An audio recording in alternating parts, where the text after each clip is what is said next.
حياكم الله في حلقة جديدة مع ضيفة جديدة. معانا بلاكا من ماركة بوغوسيان. بلاكا, welcome to our show, Qerat show. It's a pleasure to have you here with us.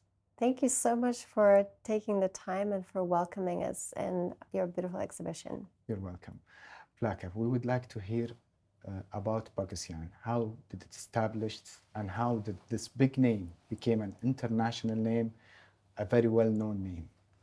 Boghossian is a family-owned business, and the family originates from Armenia. Years ago, 6 generations ago, they established a business and set it as a brand based out of Geneva. So everything we create and craft is a unique masterpiece created in Switzerland. And we use innovative techniques and Swiss watchmaking precision to create our jewels. Nice. Swiss is very well known for watchmaking. But I guess Boghossian is one of the most famous who introduced the jewelry in a totally different way and a very creative way. I guess every jeweler in the world knows about the craftsmanship of Boghossian. We're always happy to see these pieces, amazing pieces and design and creative design in the jewelry industry. Thank you very much. We have an incredible creative director who works very closely with Albert Boghossian, our CEO. And together they make a great team when it comes to creativity. They source some of the finest and most unique, colorful gemstones, and they have really become our specialty. What we do well is we pair our know-how of choosing those unique gemstones and setting them in innovative techniques. And we create dialogues that are conversation between the East and the West. And as you know, Armenia is one of the big hubs from the Silk Road. So a lot of the pieces take inspirations from the major cities of the Silk Road. Yes. My first experience with Boghossian was in Geneva. I was much younger. And I noticed that most of the jewelry stores were presenting their goods facing the street, except Boghossian, who was just giving their shoulder. That had to stop me. It was the first time I see stones placed over stones, and then I found out it's called the kissing stones.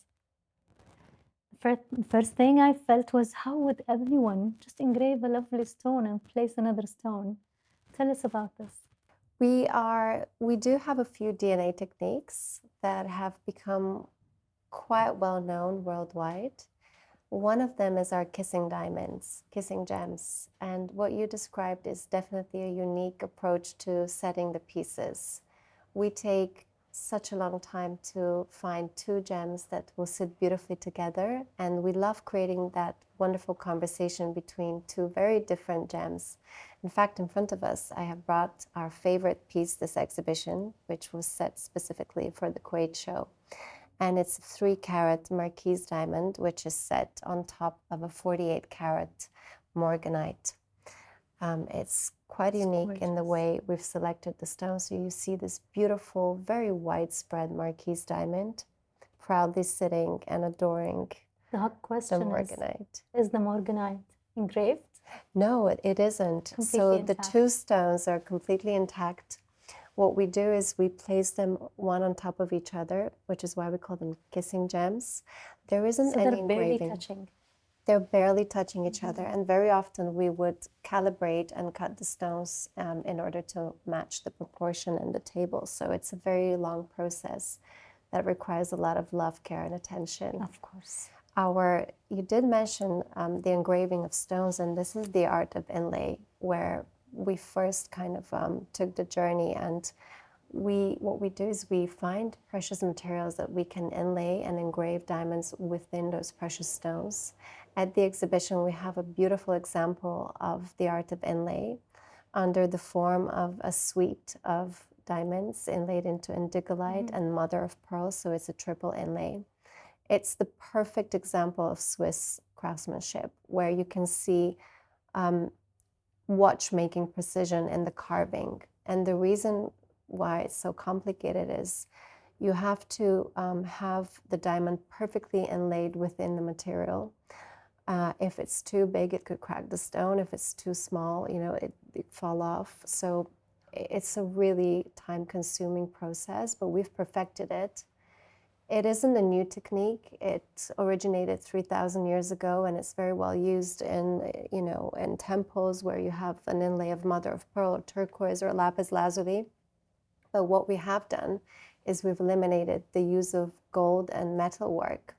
And by doing that, our pieces are incredibly light. Metal holding the stones? There is no metal holding the stones in between. And by doing that, we achieve the ultimate brilliance and light and illusion of floating gems. We paint with light and colors. While you're talking, I couldn't stop noticing your earrings. Thank you very much. They are an example of the art of inlay, where we use pink tourmalines and pink opals, and So they're beautiful. adorned with diamonds. The jewelry industry is very well known for some few gemstones like the emeralds and rubies and sapphire and diamonds. Some new stones comes on each like 5 years. We find a new stone that makes the trend. Spinels are very well known right now, especially after they discovered that Queen Elizabeth had a spinel. And the royal crown. Yes. That's right. So I see a very beautiful piece right here in front of me, made of spinel. But the thing is, this stone is very unique because it's made and cut accordingly to the design of Boghossian. So I'm pretty sure you must have cutters in-house that does the cutting for you. We have incredible craftsmen who focus their attention on cutting each one of the stones. Yes, that's right. We work with a team of gemologists, and we have incredible creative director. We are always on the hunt for special colored stones.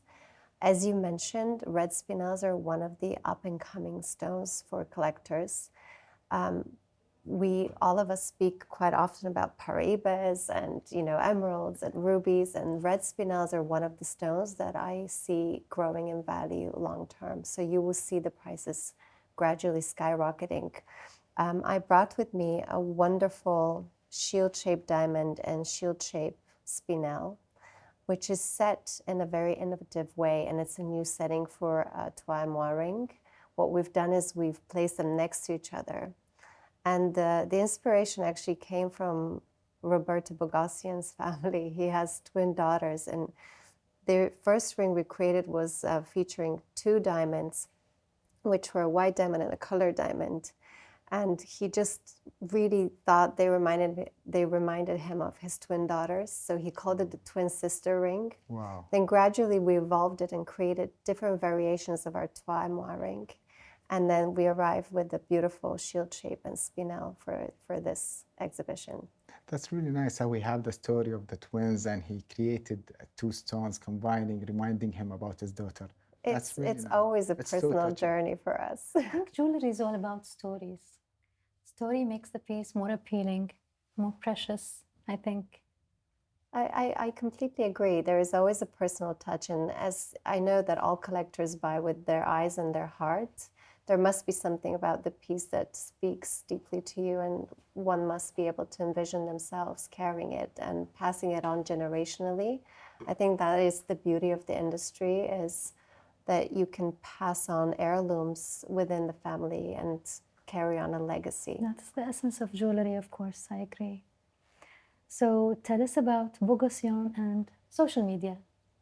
We actually have a very limited exposure on social media, and it wasn't until I would say a few years ago where we were very conservative with sharing images and videos of our jewels.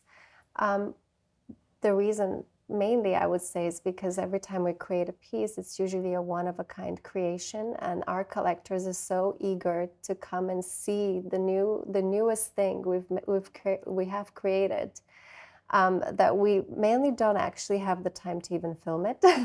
So it gets sold even before it's And we also like displayed. to keep, things privately. We don't repeat our designs, and so everything stays very much in the family that then acquires our pieces. You say it's limited, but I would tell you it's limited, but it's too beautiful to be limited. Your social media, your Instagram account is somewhere where someone would just go and enjoy the pictures because it's all pieces of art. Thank you. We have tried to focus and put attention on our social media the last few years, where we curate our page and we share as much as we can. Our recent, I would say, one of our recent campaigns was the launch of the Palace collection last year. That was a wonderful experience. We were able to curate a collection of 12 different palaces laying upon the Silk Road. And our high jewelry collection was very well received within our collectors. Blaga, there's many brands, big brands worldwide, and they're very well known for their gems. But Boghossian has broken his own record on emeralds, and he had an auction on a ruby. There was a Colombian emerald. We would like to know about the story behind that Mozo emeralds, which was sold at the auction. That's right. So as a company, we have achieved the world record for Colombian no-oil emerald necklace sold at auction at Christie's Jewels. And years later, we actually topped our own record in the middle of the pandemic when we sold a wonderful double Riviere diamond and emerald necklace. That's really nice how Boghossian was the only one to break his own record. We did. We love challenging ourselves, but we are incredibly well known for our know-how in sourcing some of the finest Colombian emeralds. We have brought with us a beautiful Colombian no-oil emerald at the exhibition, which I encourage everybody to come and see.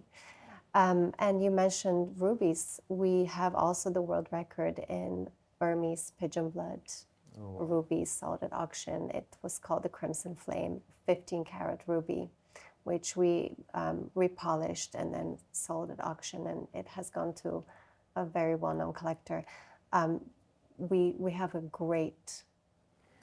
great expertise in sourcing those gems. That's really amazing. سليمان إن شركة تيجي وهي تحطم الرقم القياسي حق نفسها، ادخلت بأحجار نادرة جدا كولومبية موزة نو أويل أميرالدز ما شاء الله. وقدرت تحطم الرقم القياسي بمزاد عالمي. ما هو لا شيء طبعا. فالمشاهد أتمنى إنه يستوعب شنو الندرة اللي بهالأحجار هذه وشلون بوغهوسيان بنفسه قدر يكسر الريكورد ماله. وعندهم أحجار روبي أيضا كسرت أرقام قياسية في بيع بمزاد عالمي. I'm explaining to Madame Hanan about how you know how difficult it is It's to break your own record. So good to be your own competitor. It really Pushes is. you to do even achieve more. Thank you. We always push the boundaries, and it's incredible to see our team and our atelier and wonderful craftsmen finding and sourcing those gems and putting them together. There's a huge know-how when you have to put together a Colombian no-oil emerald necklace. That's rare. It's so difficult to find one stone, but let alone a full line of these, color matching them, and then making sure that they sit proudly in a beautiful design. This is where we really pride ourselves. What is your most favorite design from Boghossian or favorite piece you like from Boghossian? Oh, it's like making someone choose between their children. But I could tell you my favorite piece at the exhibition. Yes. I would have to say that it's probably a wonderful Paraiba from Nigeria. From Nigeria. It's a 12-carat Paraiba from Nigeria, which is set with our signature kissing diamond technique. And there's a wonderful 1.5-carat diamond set on top of it. It's such an understated but powerful cocktail ring, and it represents the brand, and the colors are charming, and it's a great investment. Of course. سليمان أنا أتمنى المشاهدين أنا رحت قايست الخاتم. I tried it on. And it was so hard to take it off. Yeah, it has to stay on your fingers. I It know. has to stay on. I know. So in a world of gemstones, I think gemstones are being more appreciated at this time because we see the spiking prices month after month. That's right. Do you find a huge interest here in Kuwait for colored precious stones? Absolutely. The Kuwaiti collectors are incredibly well-versed. They are so well-informed in the quality They're incredibly well versed in the origin of the colored gemstones, so it has been a really interesting and wonderful experience sharing our collection with them. Okay, that's really good to know. Blaga, it's an honor to have you here with us. Before ending the show, we would like to ask you about Qerat Show. What's your thoughts about the Qerat Expo? We're so pleased to be here, and we couldn't have felt more welcomed. The organizers are the most wonderful people, and we've received a wonderful introduction to Kuwait. So we are very, very pleased to be here. It's our pleasure, and hopefully we'll see Boghossian again here with some rare emeralds, no oil. Hopefully. Inshallah. Inshallah. Inshallah. Thank you so much. Absolutely. Thank you. Thank you for coming. Thank you for your time.